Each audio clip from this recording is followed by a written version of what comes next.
오늘 마가복음 8장 1절로 26절의 말씀을 통하여서 보지 못하며 듣지 못하느냐라는 제목으로 강의 말씀 이어가도록 하겠습니다. 마태복음을 통하여 이 땅에 오신 예수님께서 죄인들을 구원하여 주실 그리스도임을 알려주셨습니다. 또한 그 예수님께서는 하나님의 언약의 성취로 이미 예언되었고 말씀하여 주신 그대로 오셔서 말씀대로 행하셨습니다. 이제 마가복음에서는 이 예수님께서 말씀하시고 행하시는 모든 것이 복음이다 라고 우리에게 가르쳐 주십니다. 예수님의 행하심이 조건이 아닌 은혜이기에 복된 소식인 것입니다. 이런 예수님의 행하심이 그 이유와 근간에 있는 예수님의 행하시는 그 이유와 근간에 있는 하나님의 마음에 대하여 오늘 본문에도 이렇게 표현하고 있습니다. 2절부터 보시겠습니다. 내가 무리를 불쌍히 여기노라. 그들이 나와 함께 있은지 이미 사흘이 지났으나 먹을 것이 없도다. 만일 내가 그들을 굶겨 집으로 보내면 길에서 기진하리라. 그 중에는 멀리서 온 사람들도 있느니라. 긍휼히 여기심. 이와 비슷한 표현, 말씀하시는 것 그간 우리가 많이 살펴보았습니다.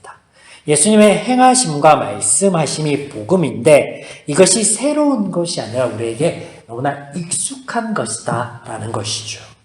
성경에서 이와 같은 무수히 반복되는 하나님의 모습을 우리는 보았습니다. 성경의 반복, 인간의 역사 안에 동행하여 주시며 무수히 말씀하여 주시고 보여주시는 하나님. 하나님께서는 죄의 문제가 해결되지 않는다면 근본적인 문제가 해결되지 않을 것을 제 문제가 해결되지 않으면 인간의 근본적인 문제가 해결되지 않는다라는 것을 아십니다. 모든 걸 할 수 있고 모든 걸 아시는 분이시니까요. 전지전능하신 하나님. 아신단 말이에요. 조금 더 세밀하게 하나님과 인간관계가 하나님이 창조 때에 바라셨던 그 모습으로 돌아가지 못할 것을 아셨습니다.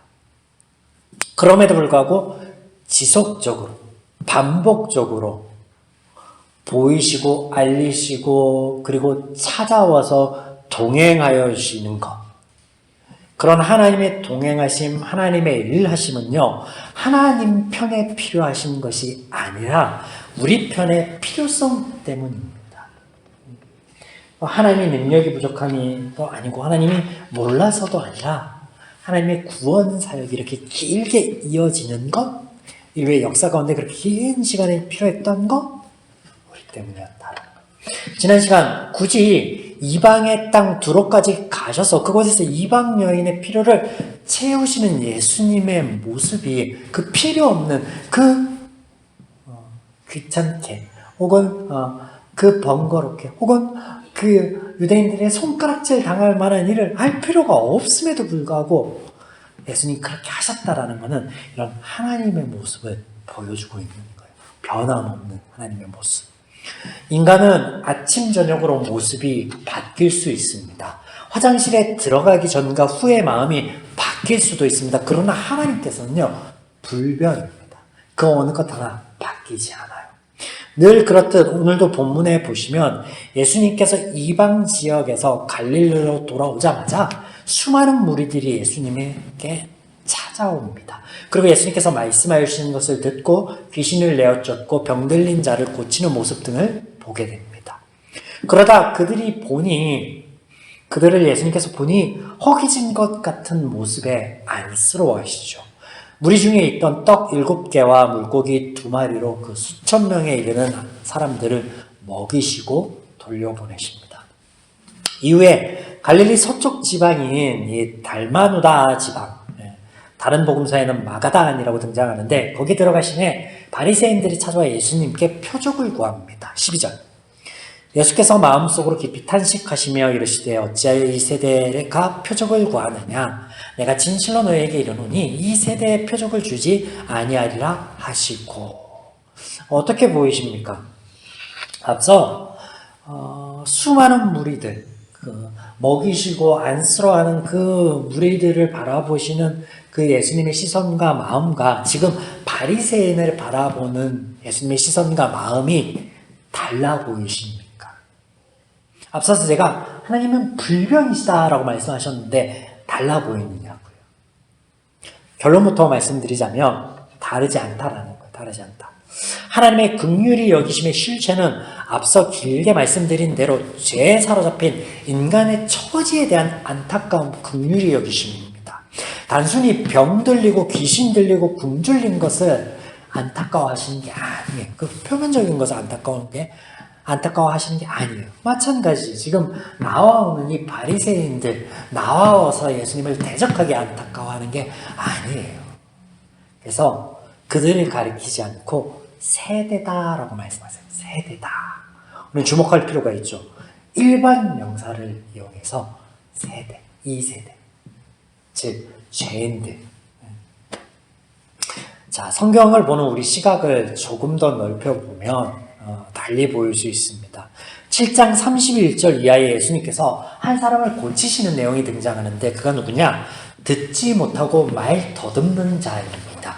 그리고 8장 22절에서는 예수님께서 보지 못하는 자를 고치십니다. 이렇게 예수님께서 듣지 못하는 자, 말 더듬는 자, 그리고 보지 못하는 자를 고치는 이 사이에, 두 이야기 사이에 칠병이어의 이야기와 바리새인의 예수님께 표적을 구하는 사건이 있습니다. 또한 바리새인이 예수님의 표적을 구하는 이 사건과 동시에 예수님께서 제자들에게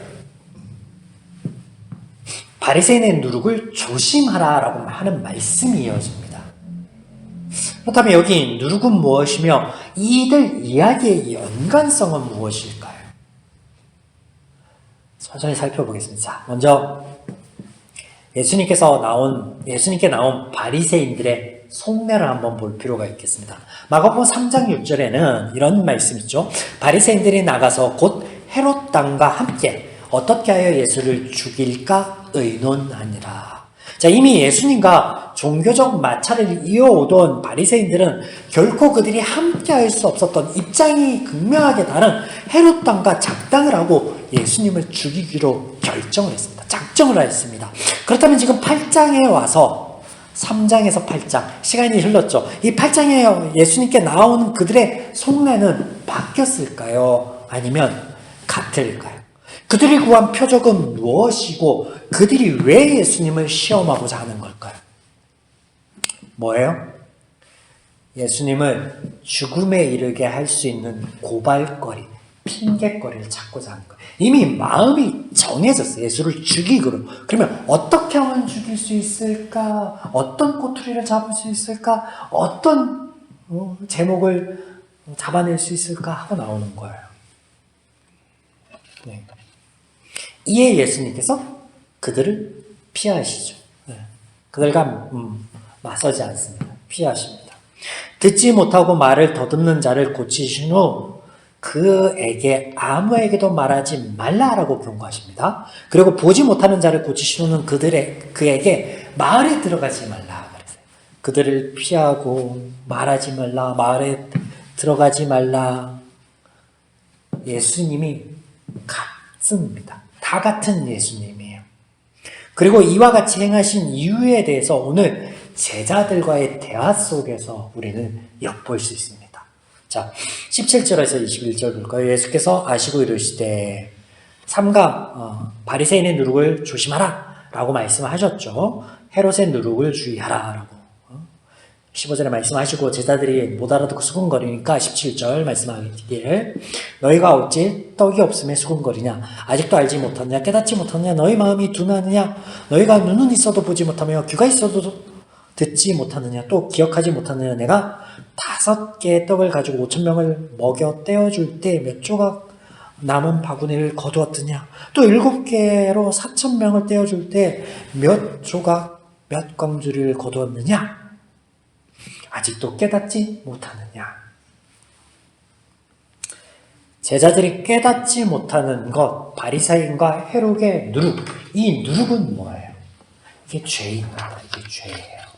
죄는 하나님에 대하여 보지 못하고 듣지 못하는 것, 즉 깨닫지 못하는 거예요. 그래서 보아도 보지 못하고 들어도 듣지 못하느냐, 아직도 깨닫지 못하느냐, 못 깨달아. 죄 문제 해결되지 않은 죄인이잖아요. 여기 하나님의 말씀, 지금 제자들을 향해 보이시고 알리시는 예수님의 그 말씀하심이 이 죄에 관한 거죠. 동일한 것을 지금 지속해서 말씀하시고 있는 거예요. 이 이야기의 앞단과 뒷단에 또 예수님께서 듣지 못하고 말을 더듬는 자를 고쳐주셨습니다. 보지 못하는 자를 고쳐주셨습니다. 그러면 뭐예요? 제 문제에 잡혀 하나님도 하나님의 말씀도 듣지 못하고 보지 못하고 깨닫지 못함 그 제 문제를 어떻게 고쳐주실 것에 대해서 선포하고 계신 거죠. 그래서 복음입니다. 그래서 복음이에요.